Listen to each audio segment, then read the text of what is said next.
우리 남양주 시민 여러분, 경기도민 여러분, 그간 안녕하셨습니까? 제가 경기도를 떠나서 인천으로 가 살다 보니 경기도가 너무 그립습니다. 여러분 너무 보고 싶었습니다.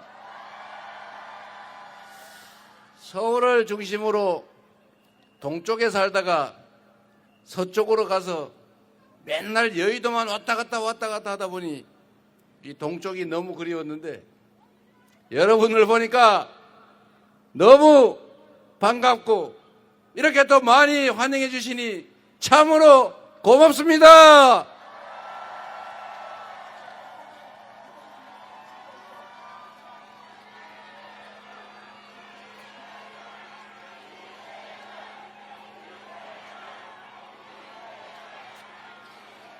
그리고 조금 전에 보니까 목이 터져라 외쳐라고 누가 그러던데 김원희 의원이 그러셨군요. 목 터지면 안 됩니다, 여러분. 6월 3일까지, 6월 3일 투표가 끝나는 시간까지 열심히 주변에 전화하고 설득하고 말해야 되는데 지금 목 터지면 어떡하려고요? 그거는 국가에 충성하지 않는 민주공화국에 대한 반역행위입니다. 아시겠습니까? 이 주요한 빛의 혁명의 전사들한테 목이 터지게 하면 절대로 안 되죠. 그날까지 한 명이라도 더 투표하게 하고 이 나라 주권자가 바로 국민 우리라는 사실을 온 동네 이 집 저 집 헤어진 친구 애인에게까지 열심히 알려주시겠지요? 우리가 주인임을 증명합시다. 이 나라의 대통령은 우리 국민이 뽑은 우리의 심부름꾼 대리인이다. 우리가 맡긴 권력을 우리 국민들의 더 나은 삶을 위해 오로지 국민만을 위해 써야 되는 우리의 머슴 중에는 조금 높으니까 상머슴, 그 상머슴이고 그 상머슴을 부리는 주인은 바로 우리라는 사실을 투표로 확실하게 증명해 주시겠습니까? 자신 있습니까? 할 수 있지요? 해내야지요? 그래야 우리의 미래가 밝아질 것 아닙니까? 우리의 남은 인생도 우리 자녀들의 삶도 이 나라 운명도 바로 우리의 손 끝에 달려있지 않습니까? 제가 광주 5.18 민주화 운동 관련을 해서 지금 너무 그 판박이 같아요. 그런데 이상하게 제가 하필이면 5월 18일에 1차 토론회가 열렸어요. 그날이 광주 80년 5월 비상경 확대, 요즘 말로는 군사 반란, 내란 행위를 시작한 날 아닙니까? 그런데 두 번째 토론일은 5월 23일이에요. 노무현 대통령께서 검찰의 탄압을 받다가 이 폭력적인 정권에 의해서 서거하신 날 아닙니까? 그런데 내일이 또 3차 토론인데 내일이 광주 5.18 민주화 운동 과정에서 마지막 계엄군에 의해서 도청이 점령당한 바로 그날입니다. 여러분이 잘 아시는 소년이 온다라는 한강의 그 작품 속에 나오는 동호, 현실 속에서는 문재학, 당시 나이 17살 고등학생, 그 고등학생이 마지막으로 계엄군 총에 맞아 죽고 도청이 계엄군한테 점령된 바로 그날 아닙니까? 지금 우리는 또 다른 역사의 엄중한 순간을 지나고 있습니다. 한강 작가가 그 작품을 쓰기 전에 그 문제학 군의 이야기, 광주 80년 5월 민주항쟁, 민주화 운동의 과정을 그 살해당한, 살육당한 그 사람들의 이야기를 보다가 그런 의문을 가졌다고 합니다. 과거는 현재를 도울 수 있는 건가? 죽은 자는 산 자를 구할 수 있나? 이런 의문으로 그 작품을 썼다고 합니다. 그런데 여러분, 그 의문 그대로 2024년 12월 3일 밤 다시 시작된 대한민국의 내란 군사 쿠데타는 한강 작가가 의문을 가졌던 그대로 80년 5월 광주의 그 역사가, 그 과거가 24년 12월에 현재를 도왔습니다. 80년 5월에 죽어갔던 그 수백 명의 희생자들이 결국 2024년 12월 대한민국 국민들을 살렸습니다. 여러분, 다시 한번 조용히 생각을 되돌려 보십시오.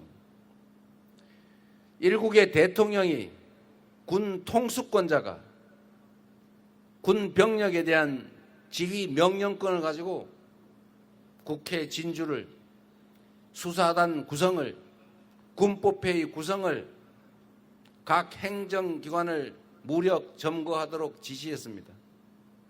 그런데 일선 지휘관들이 제대로 따르지 않았습니다. 국회로 파견된 계엄군들이 장갑차를 시민들이 맨몸으로 막아서니까 더 이상 움직이지 않았습니다. 80년 5월 같으면 깔아뭉개고 지나갔겠지. 총을 든 계엄군들이, 그리고 일선의 지휘관들이 실탄을 교부하지 않았고 대검을 장착하지 않았고 개머리판으로 저항하는 시민들을 후려치지 않았습니다. 그리고 일부는 배고프다는 핑계도 라면을 먹으러 갔고, 일부는 한강의 여의도의 헬기 진입을 막았습니다. 그래서 대한민국의 2024년 우리 국민들은 맨손으로 계엄군을 제압하고, 우리 국회의원들은 담장을 넘어 국회 안에서 결국 계엄 해제를 의결했습니다. 그리고 우리 국민들의 힘으로 탄핵 의결을 2주 만에 해내고, 망설이는 국가기관들을 압박해서 결국은 그 내란의 우두머리 윤석열을 파면시키고 구속시켰습니다. 우리 위대한 2024년 겨울에, 그리고 이 자리에 우리 국민들이 내란을 제압하고 반짝이는 응원봉으로 빛의 혁명을 완수해 가고 있습니다. 그 힘이 어디에서 나왔을까요? 저는 계엄 선포를 하는 그 영상을 보고 집에서 뛰어나오면서 도청으로 향하는 광주 시민들이 떠올랐습니다. 죽을 걸 뻔히 알면서도 그들은 책임도 없는 일반의 서민들이면서도 목숨을 걸고 계엄군을 맞이했습니다. 저는 제1야당의 당대표입니다. 국민에게 헌법을 지켜내고 국민들의 인권과 대한민국의 민주주의를 지켜내는 것이 의무로 부여된 공직자입니다. 그래서 5월 26일 밤, 5월 27일 새벽에 계엄군이 쳐들어옵니다. 도청을 사수합시다. 광주 시민 여러분, 도청으로 가주세요. 그 방송을 하던 그 여성, 그 광주의 시민들이 생각났습니다. 그래서 그들이 했던 그대로 유튜브를 켜고 시민 여러분들이 국회로 와서 민주주의를, 대한민국을, 국회를, 국회의원들을 지켜달라고 호소했습니다. 수없이 많은 사람들이, 시민들이 국회를 에워쌌고 결국 장갑차를 맞고 진입한 계엄군들을 맨몸으로 저지해서 시간을 벌고 국회의원들이 담장을 넘어 본회의장으로 들어가서 결국은 국민들의 보호하에 국민들의 충직한 일꾼들인 우리 더불어민주당 국회의원들이 헌법을 지켜내고 쿠데타 계엄을 해제하고 우리 국민들의 인권을, 이 나라 민주공화정을 지켜내지 않았습니까?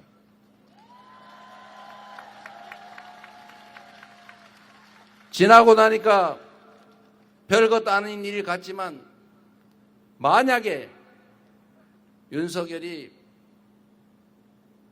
좀 더 치밀하게 각 국회의원들 집 앞에 다 체포조를 미리 보내서 다 잡고 계엄을 선포했더라면, 12월 3일 10시 반이 아니고 새벽 4시에 했더라면, 12월 3일이 아니고 12월 18일, 20일 금요일에 크리스마스 직전에 했더라면 병사 중에 단 한 명이라도 개머리판으로도 저항하는 시민들, 국회 보좌관 한 명이라도 구타했더라면, 공포탄 한 발이라도 쏘았더라면, 지휘관 중에 한 명이라도 명령을 강행했더라면, 이 온갖 가정들, 시민들이 뛰쳐나와서 막아주지 않았더라면 헬기에 서울 항공 진입을 수방사 통제관이 막지 않아서 헬기가 40분 일찍 도착했더라면, 이 무수한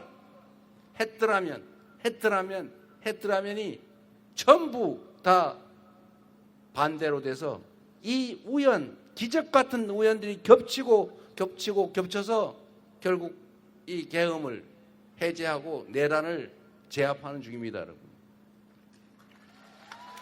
그런데 이 많은 에너지들이 어디에서 왔을까?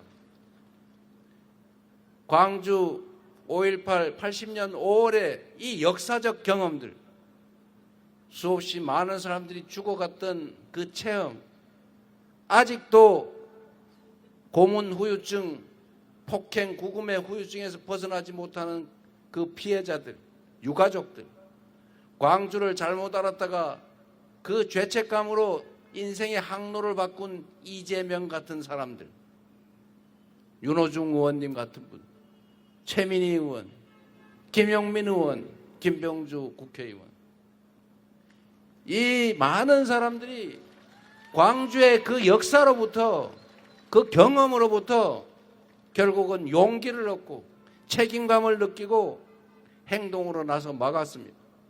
군인들도 성공한 쿠데타라 처벌되지 못한다고 했지만 결국은 민주주의 진척에 따라서 성공한 쿠데타도 범죄는 범죄다. 그래서 결국은 노태우 전두환이 완전히 처벌되진 못하고 완전히 진상을 규명하지는 못했지만, 그래도 천수를 누리긴 했지만 그래도 중형을 선고받고 나중에 망신을 당하고 국민으로부터 지탄을 받았던 그 역사적 체험이 그 현장에 파견된 우리 계엄군 일선 지휘관들을 망설이게 하지 않았겠습니까? 그래서 지금 이 순간은 광주 5.18 민주화 운동의 그 과거 역사가, 거기서 희생됐던 수백 명의 영령들이 현재 24년의 겨울, 25년의 봄을 돕고 이 봄을 살아가는 우리의 생명을 구한 바로 진리 그 자체 아닙니까, 여러분? 그래서 우리에게는 책임이 있습니다. 우리도 긴 역사의 그 일부를 차지하는 일원으로서 우리 후손들에게 다시는 비상계엄 같은 군사 쿠데타 같은 이 헌정 파괴 행위로부터 독재적 권력욕을 가진 잘못된 권력자들로부터 민주주의를 지켜내기 위해서 다시는 희망 없는 세상을 만드는 그들의 그 폭력적 행위에 우리 후손들이 희생되지 않게 하기 위해서 우리는 이 순간에 미래를 돕고 미래에 우리 후손들을 구하기 위해서 지금 진행 중인 내란 세력을 진압하고 민주공화정을, 민주주의를 확실하게 회복하는 그 역사적 책임을 확실하게 완수해야 하는 것 아닙니까?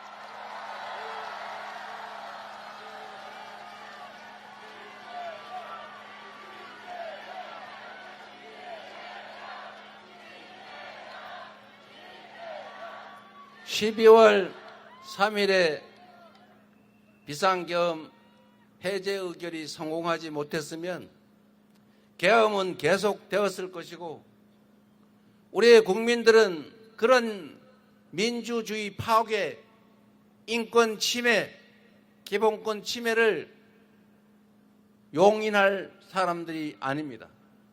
그래서 당연히 저항했을 것이고 당연히 진압했을 것이고 충돌이 격화돼서 누군가가 죽고 다치고 충돌은 더 격화돼서 전 세계가 지켜보는 가운데 광주는 비교할 수 없을 만큼의 엄청난 유혈 사태가 벌어지지 않았겠습니까? 그러나 그 유혈 사태가 얼마나 크든 우리 국민들은 결국은 마침내 그 계엄을 제압하고 그 독재적 시도를 진압하고 이겨냈을 것입니다. 그러나 얼마나 다행입니까?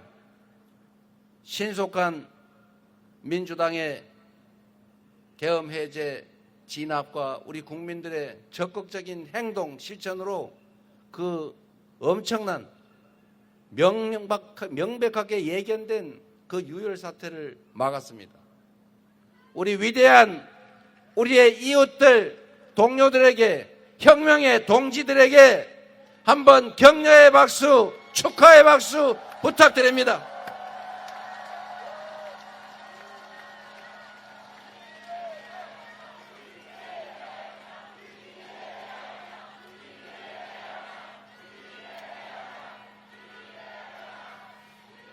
(6월 3일에) 대한민국의 운명이 결정납니다. 내란 세력들이 복귀하고 윤석열이 상황으로 귀환할 수 있습니다. 하기에 따라서 유능하고 충직하고 준비된 민주당 이재명 대통령 후보가 취임함으로써 완전히 새로운 대한민국, 희망 있는 나라로 다시 출발할 수도 있습니다, 여러분.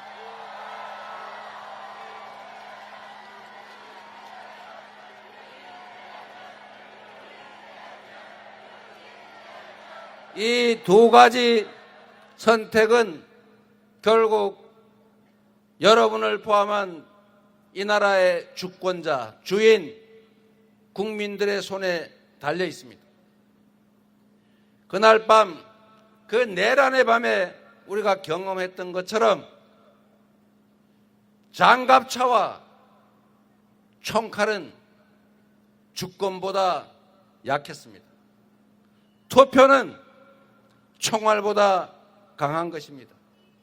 여러분이 주권을 회복하고 민주공화국을 다시 일으켜 세우는 내란을 진압하는 혁명의 투사, 혁명의 도구, 역사의 주인 아니겠습니까?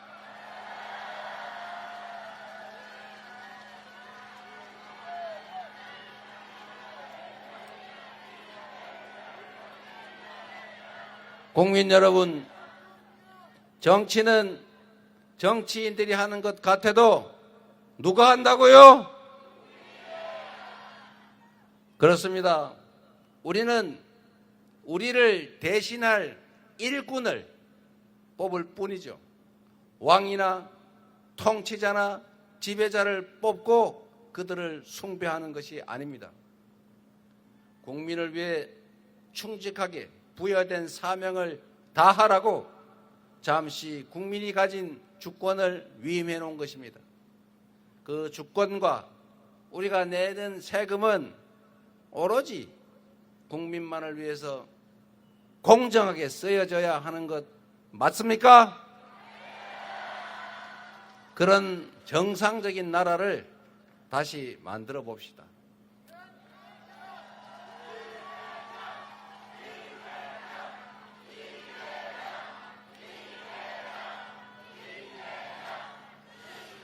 그런데 여러분, 아주 위험한 상황이 다시 시작되고 있습니다. 보시는 것처럼 그들의 반격, 부활이 만만치가 않습니다. 국민의힘은 대한민국 보수 정당이 아닙니다. 지금까지는 보수 정당인 척 참칭하는 극우 이익 집단이었지만 이제는 보수인 척 하는 것조차 포기한, 헌정 질서를 파괴하는 데 동의하는 정당이라고 부를 수 없는 명백한 수구 이익 집단에 불과하다. 맞습니까, 여러분? 이 국민의힘 정당은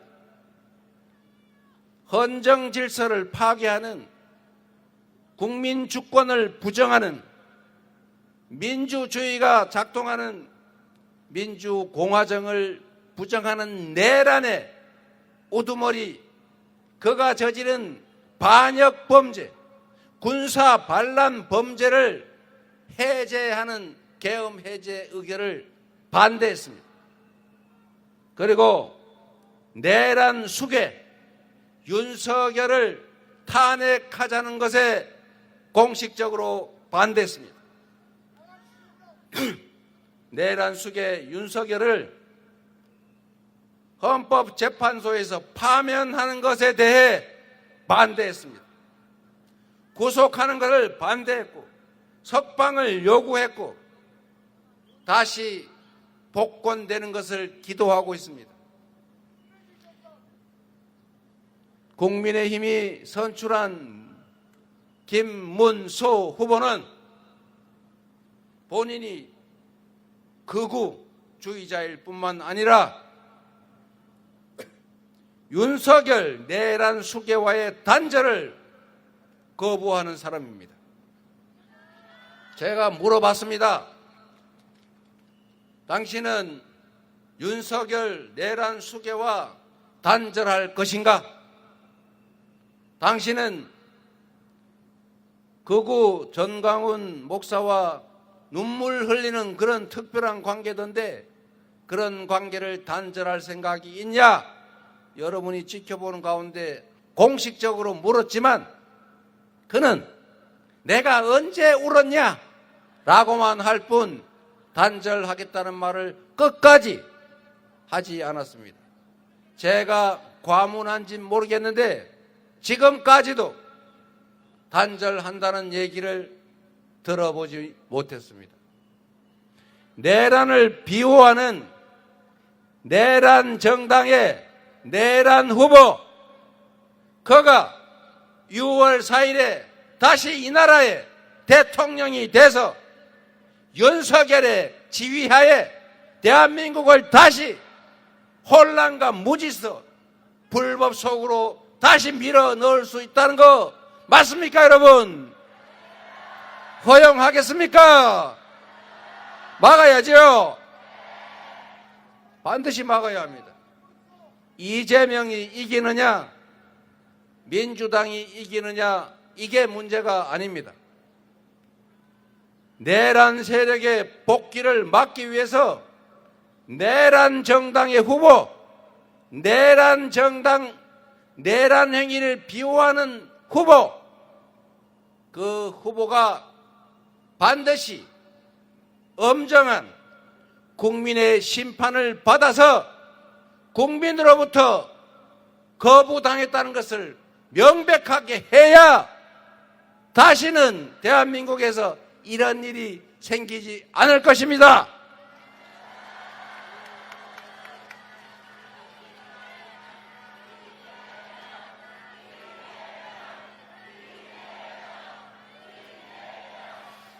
존경하는 경기도민 여러분, 그리고 국민 여러분, 6월 3일에 우리가 이 나라의 주인이라는 사실을, 이 나라의 주인들은 결코 당신들의 복귀를, 내란 세력의 부활을, 윤석열의 귀환을, 윤석열 아바타의 대통령 당선을 원치 않는다는 걸 확실하게 보여주십시오.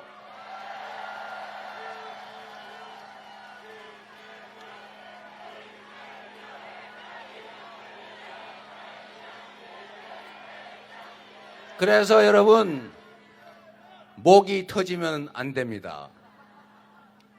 주변 사람들에게 왜 6월 3일에 꼭 투표해야 하는지, 6월 3일에 왜 1번 민주당 이재명에게 투표해야 하는지를 충분히 설명하고 포기하지 않게 하고 2번을 찍어서 그들이 부활하도록 허용하지 않도록 설득해야 되지 않습니까? 그러려면 목 간수를 잘해 주시기 바랍니다.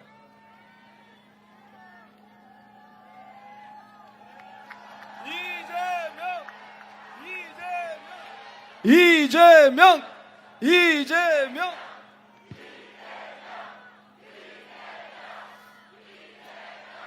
그리고 여러분, 이제 뭘 해야만 안 된다는 얘기는 잔뜩 했는데 이미 다 알고 있는 얘기니까 우리가 앞으로 무엇을 할 것인지 잠시 말씀드리겠습니다. 민주주의를 회복하는 일은 너무나 당연한 것이어서 6월 3일에 1번 이재명이 3표가 부족하다는데 함께 손잡고 새로운 나라 꼭 만들자 설명해 주시되, 그거는 너무 당연한 거고 일단 우리 좀 먹고 살아야 될 것 아닙니까? 사는 게 너무 힘드시죠? 취직하기도 어렵고 장사도 안 되고 그렇다고 앞으로 나아진다는 보장도 없고, 다른 나라 주가는 잘 오르는데 이 나라 주가는 맨날 비리비리 하다가 쭉쭉 떨어지긴 하니 어떻게 살겠습니까, 여러분? 정치는 국가 공동체를 안전하게 지켜내고 구성원들 사이에 억울한 사람이 없도록 합리적인 규칙에 의해서 행동을 예측할 수 있도록, 위협을 겪지 않고 안전하게 살아갈 수 있도록 만들어주고, 그리고 그 속에서 지금보다는 더 나은 삶을, 희망을 가지고 살 수 있도록 챙기는 것. 안보, 질서, 민생, 이게 제일 중요하지 않겠습니까, 여러분? 안보는 보수라던데 이 국민의힘이 보수가 아닌 이유는 극우 이익 집단에 불과한 이유는 안보 정책만 봐도 알 수 있어요. 우리는 아무리 급해도 담장을 흘어서 도둑놈이 마음대로 들락거리게 하지는 않습니다. 그런데 이 국민의힘 이 정치 집단은 툭하면 북한에 대고 남쪽으로 총격 좀 사격 좀 해줘, 포사격 한번 해줘. 그럼 우리가 응사해가 와당탕하면 우리가 선거에 이길 수 있어. 총풍 사건, 북풍 사건 이런 짓 하지 않습니까? 이번에는 계엄 선포 명분을 만들려고 북한에 대고 자꾸 위협하고 강대강 자극하고 그래서 결국 우리나라를 군사적으로 공격하게 만들려고 외환 유치 행위를 하는 집단 아닙니까? 국민들은 총 맞아 죽어도 괜찮다, 폭탄에 터져 죽어도 괜찮다, 살림 다 망가져도 괜찮고 오로지 내가 계엄만 선포해서 권력을 싹 장악해서 민주당 싹 제거하고 야당 싹 없애버리고 이 나라 권력 100% 다 가져서 내가 영원 무궁토록 우리 가족들 범죄 저지르고 주가 조작하고 뇌물 받고 뭐 백 챙겨도 다 봐주자, 이렇게 마음먹은 이 집단이 안보를 잘하는 보수 집단 정권 맞습니까, 여러분? 안보는 민주당이죠. 안보는 강한 군사력으로 상대를 제압하고 이기는 게 능사가 아닙니다. 다 부서지고 다 죽고 몇몇이 살아남아서 이기면 뭐 할 겁니까? 싸워서 이기는 것보다 싸우지 않고 이기는 게 더 훌륭한 안보 정책이죠. 시비 걸지 말고 군사력을, 국방력을 강화해야죠. 그런데 이것도 그렇게 훌륭한 안보 정책은 못 됩니다. 진짜 훌륭한 안보 정책은 싸울 필요가 없게 만드는 평화 상태를 만드는 것, 평화를 구축하는 것, 이게 진짜 안보 실력 아닙니까?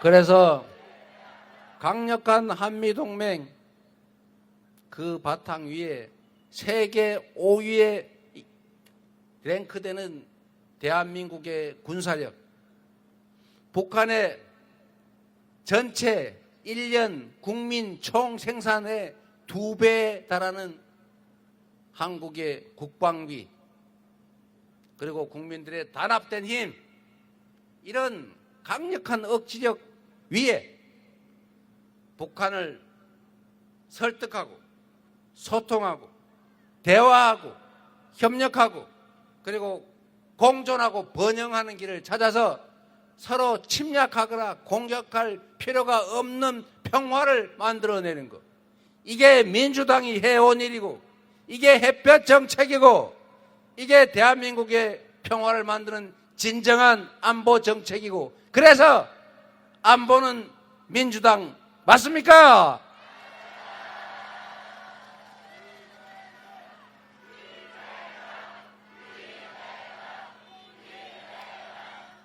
그리고 질서 유지, 이것도 원래 보수 정당의 핵심 가치죠.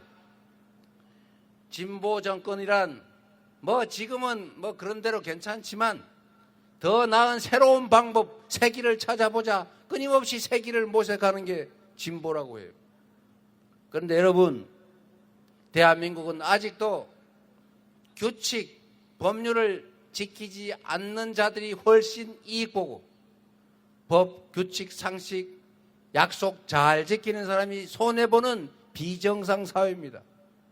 힘이 세기만 하면 규칙을 어겨서 수십만의 그 불쌍한 개미들 돈을 털어서 수십억, 수백억 축제를 해도 정권 권력을 이상한 데 쓰느라고 뇌물을 수천, 수억씩 받아서 창고에다 쟁여놔도 권력만 있으면 처벌받지 않는 이런 불평등한 법치주의가 사라진 그런 사회, 이런 사회 만드는 국민의힘 정권이 보수 정권 맞습니까?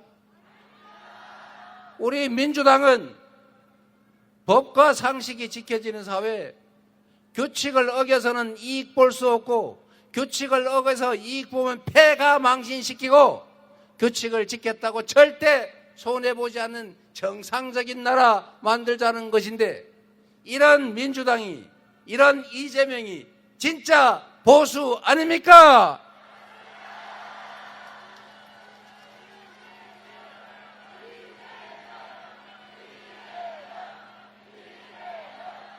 우리는 원래 선을 쫙 그으면 중간쯤에 몰려있는 중도 세력인데, 그 중에서도 선을 굳이 그으면 왼쪽으로 살짝 가까운, 오른쪽으로 가깝다고 우기는 국민의힘이 있었죠. 그런데 이 국민의힘이 나 오른쪽 보수 안 할래, 나 원래 수구 골통이야, 나는 이익 집단이야, 우리는 공공의 이익 몰라, 사익을 추구하고 우리 집단의 개인적 이익을 위해서 공익을 희생시키는, 우리는 그냥 악다군이 쓰는 이익 집단일 뿐이야 라고 선언을 하면서 오른쪽을 비우고 어디 산으로 가버렸어요. 극으로 가버렸어요. 아예 대놓고. 오른쪽이 비었으니까 여기 비워놓으면 안 되잖아요. 그래서 우리가 그 오른쪽 일도, 보수가 해야 될 일도 우리가 다 감당해야 되고 감당하기로 한 것입니다, 여러분.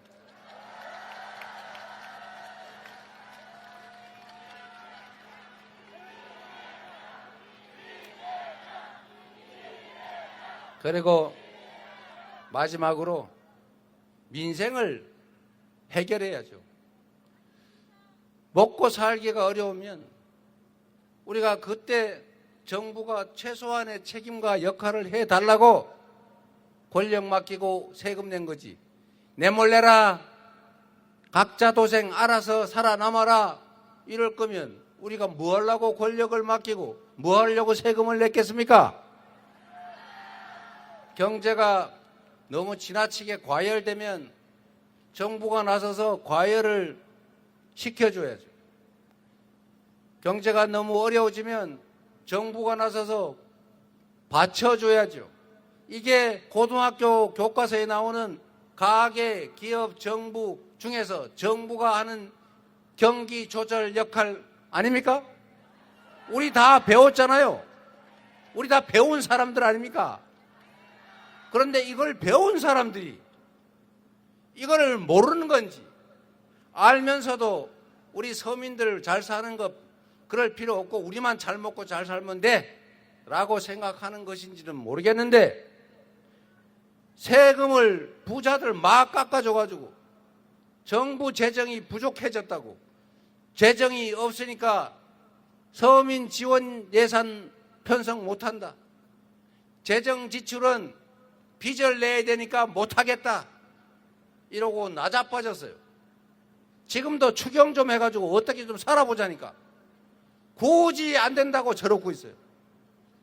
우리나라의 잠재 성장률이 연 2%인데 지금 예상치로 0.8%밖에 성장을 못한다고 하면 1.2%는 성장할 수 있게 국가가 재정 지출을 하는 게 그게 기본 상식이에요, 이 바보들아.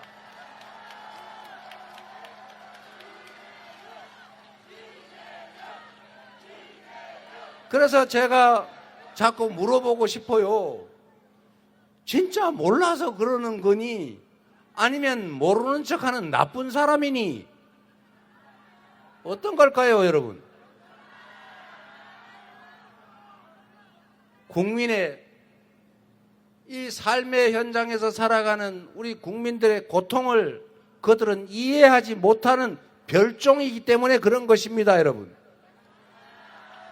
머릿속에 배워놓기는 했지만 나라 빚이 많아지면 자기들이 손해니까 재정 지원이고 다 놔두고 언젠가는 살아나겠지, 뭐 죽어도 할 수 없지 라는 게 그들의 그 기득권자들의 생각이 아닐까 그런 의심이 듭니다, 여러분. 그래서 여러분, 새로운 정부는 민주당 정권 이재명 정부는 권력을 부여받는 순간, 당선되는 그 순간에 가장 먼저 할 일이 민생, 경제를 확실하게 챙기겠습니다, 여러분.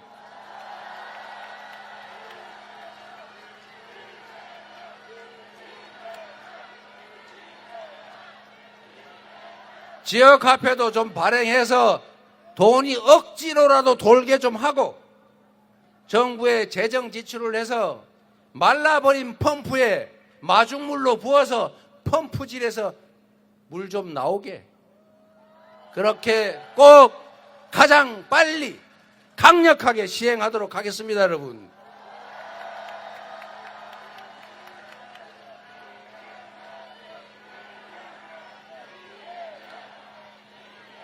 그리고 국제관계가 어려우니 우리 수출 기업들 매우 힘듭니다. 한미 통상협상도 자주 독립국가의 최종 책임자로서 당당하게, 공정하게, 합리적으로 신속하게 타결할 것입니다.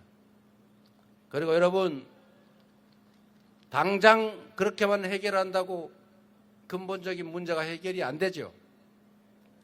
대한민국은 이제 위기에 빠졌는데, 그 못된, 그 폭력적인, 그 이기적인 정권에 의해서 위기에 빠졌지만 이게 기회입니다, 여러분.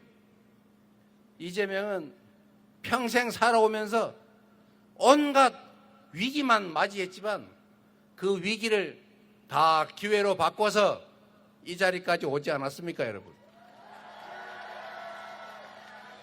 지금 대한민국은 위기이긴 한데 기회를 맞았어요.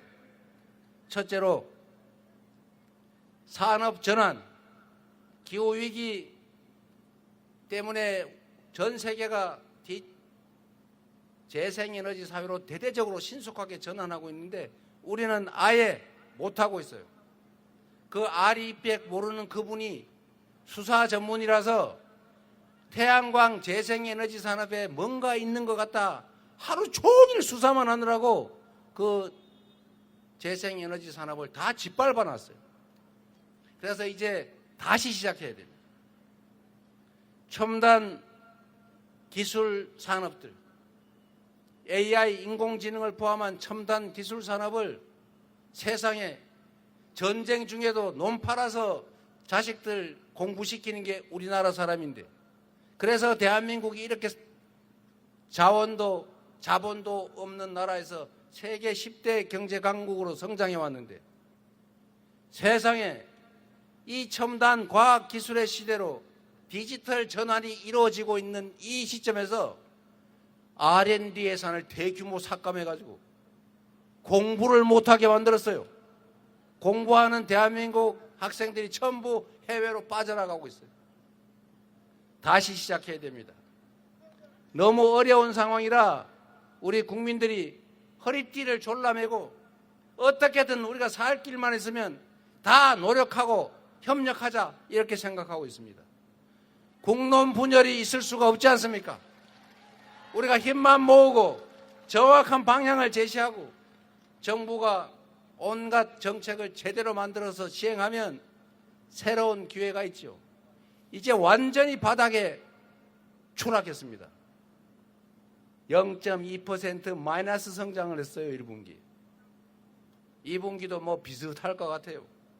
이제 더 나빠지기도 어려운 상황까지 추락했기 때문에 이제 다시 바닥을 차고 올라갈 준비가 심정으로는 돼 있지 않습니까, 여러분?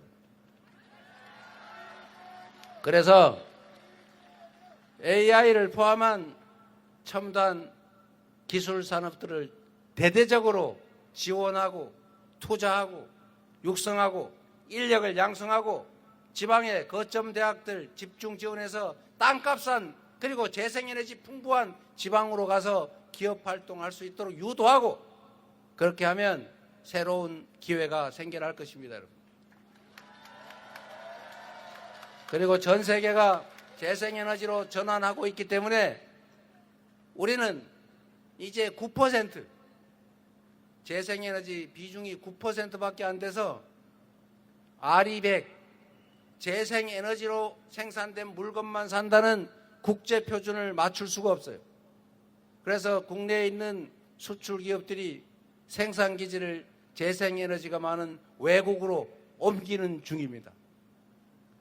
그러나 여러분, 우리가 조금만 준비하면 전국에 어디서나 재생에너지를 생산해서 자기가 쓰고 남은 나머지는 다 팔 수 있도록 전력망을 다 제대로 깔아주고, 그리고 지방의 에너지, 재생에너지는 송전 비용이 안 드니까 지방으로 기업이 가면 에너지 가격을 싸게 해주고, 지방으로 가는 기업들에게는 세금도 대폭 감면해주고, 규제도 대폭 해제 또는 완화해주고, 택지개발 이익도 주고, 이런 방식으로 균형발전 정책을 취하면 대한민국 전체가 다시 살 길이 생겨날 것이다. 맞습니까, 여러분? 여러분도 혹시 여기가 남양주 구리시인데 지방 발전하자 그러면 여기 우리 더 죽는 거 아니야? 이렇게 생각하지 마시기 바랍니다. 너무 과밀해지고 집값, 땅값 너무 다 비싸져서 이제 수도권에서는 생산활동을 하기가 점점 어려워지고 있어요. 균형을 이루어 가야 됩니다. 골고루. 그래야 전 국토가 효율적으로 쓰여지고 기업 활동하기가 쉬워지고, 그래야 우리 기업들이 국제 경쟁력을 가질 수가 있어요. 지금처럼 아파트 한 평에 3억씩 하고 땅 개발도 못하는 땅이 막 500만 원씩 300만 원씩 심지어 700만 원 1000만 원 하는 이런 나라에서 어떻게 국제 경쟁을 하겠습니까? 새로이 대한민국이 살 길을 열어야죠. 그리고 문화산업을 대대적으로 진흥해서 창작, 창업, 문화산업 수출 여기에 집중 투자하면 일거리도 많이 생길 겁니다. 전 세계에 대한민국이 문화 강국으로 인정받겠지요. 문제는 의지, 실력, 국민에 대한 충직함이겠죠. 돈이 아무리 많은들, 아무리 기회가 좋은들, 나라 살림을 맡은 사람이 자기 사익이나 챙기고 국민들 어떻게 되든지, 나라 기업들이 나라 미래가 어떻게 되든지 관심이 없으면 방법이 없지 않습니까? 그래서 공직자의 첫 덕목은 충직한 거예요. 두 번째로 중요한 거는 실력이죠. 세 번째로 청렴하면 100%겠죠.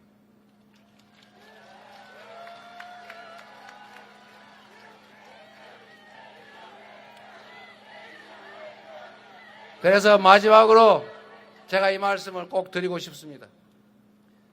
한 집단의 책임자 리더가 어떤 자세로 어떻게 하느냐에 따라서 그 공동체의 운명이 결정납니다. 똑같은 조선인데 선조는 술 먹고 놀고 무책임하게 유능한 신하 이순신 학대하고 죽이려고 그러고, 그러다 결국은 외환을 불려들여서 수백만 조선 백성들이 죽고 다치고 산천이 피로 물들어서 나라 망할 뻔하지 않았습니까?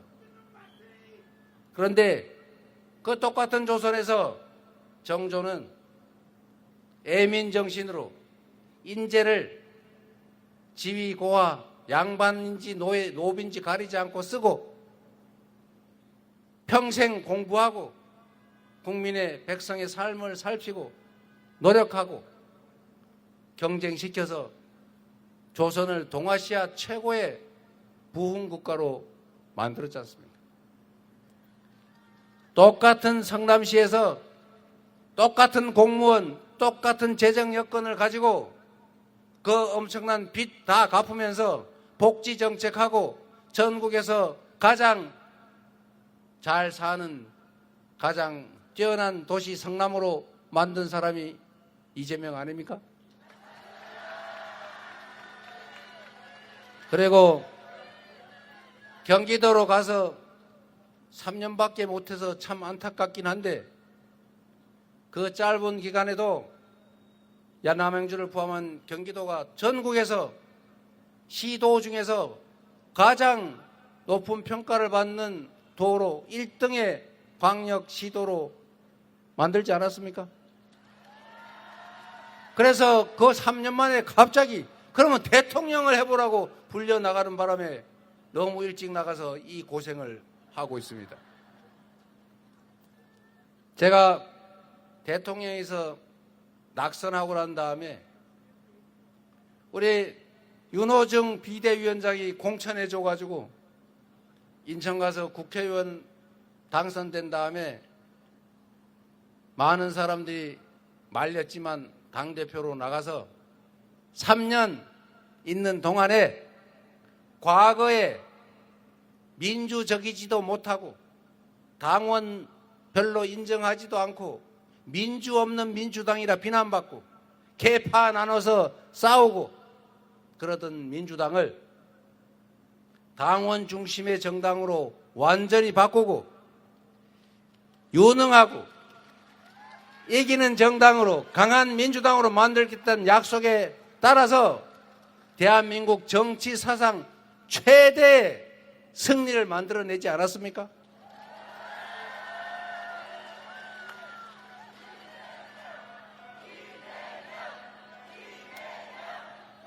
대한민국에서 가장 준비되고 가장 역량 있고 수권 능력을 확실하게 갖춘 민주당으로 만들어낸 저 이재명이 준비된 그리고 검증된 실력으로 국민과 국가에 대한 충직함으로 여러분이 6월 3일에 대한민국의 살림을 맡겨주시면 성남시를 경기도를 민주당을 바꿨던 것처럼 대한민국을 확실하게 바꿔서 여러분께 보답드리겠습니다.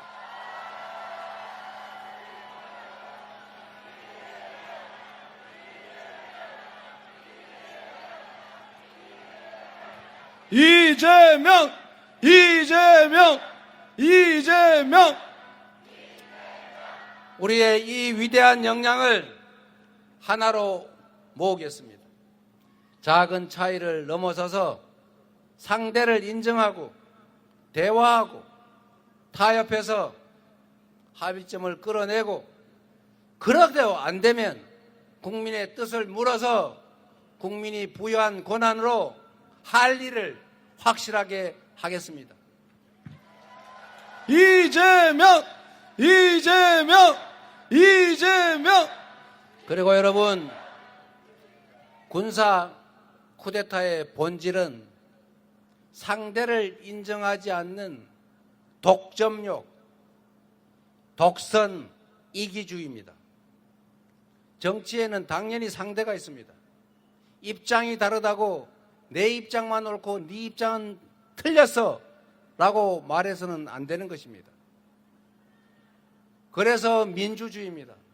입장이 다를 수 있다는 것을, 이해관계가 다르다는 것을 인정하는 전제 위에 서로 양보해서 타협하는 것, 존재를 용인하고 존중하는 것, 그게 민주주의의 출발점 아닙니까?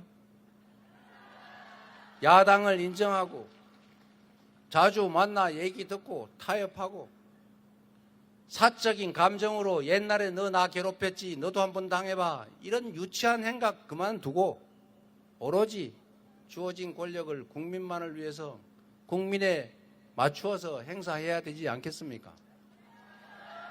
그런 정상적인 나라, 정치 보복하지 않는 나라, 유치하게 국민이 준 권력을 사적 감정 해소에 쓰지 않는 제대로 된 민주국가, 그런 나라를 만드는 게 저 이재명의 꿈입니다.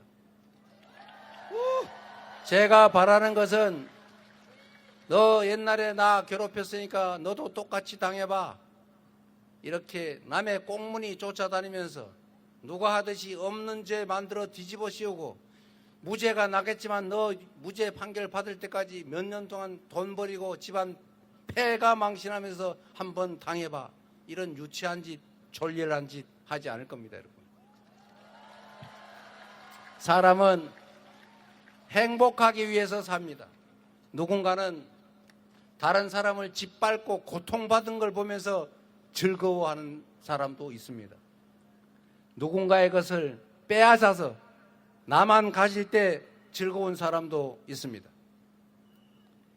사람들을 싸움시켜서 피 흘리며 싸우는 걸 보는 게 즐거운 사람도 있습니다. 그러나 이재명은 가장 행복했던 시절이 성남시장이었던 것처럼 저의 작은 행동으로 말미암아 많은 것들이 개선되고 1시간이 100만 시간의 가치가 있다는 그 신념으로 1시간의 낭비도 없이 최선을 다해서 그 많은 사람들이 희망을 가지고 공동체의 일원으로 행복하게 손잡고 공존하며 이재명을 기억해 주는 것, 지금도 성남으로 다시 오라고 말해주는 그때가 가장 행복했습니다.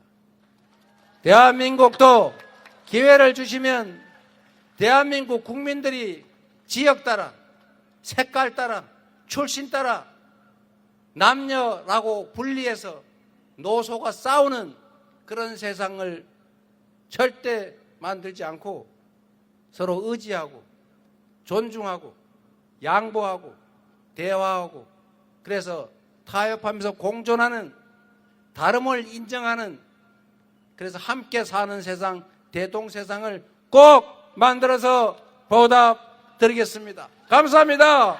이재명! 이재명!